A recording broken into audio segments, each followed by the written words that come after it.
ልጅ አዋቂ ይሉታል።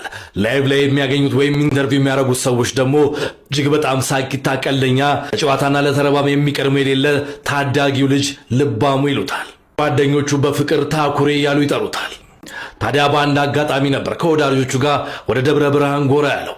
እዛም አካባቢ እንደደረሰ ተፈናቀለ ወገኖቻችንን መመልከት ነበረበትና እነሱንም ያህል የተሰጠው ፍቅር እጅግ በጣም አጃይብ ነው።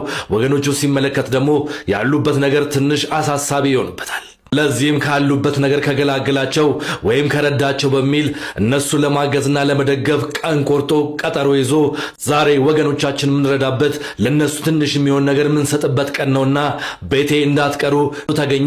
ሰብአዊነት የሚሰማችሁ ሁላ እነዚህ የተፈናቀሉ ወገኖቻችን እኛም ከጎናችሁ አለን፣ ምንም እንዳይሰማችሁ ማለት አለብን። መጎብኘት፣ ማየት፣ ሄደንም ማጉረስ ካለብን ማጉረስ አለብንና እንዳትቀሩ ቤቴ ጋብዣችኋለሁ እያለ ይገኛል። ዛሬ ታህሳስ 15 2018 ዓ.ም ከ2 ሰዓት ተኩል ጀምሮ ሁላችሁም ተገኝታችሁ የበኩላችሁ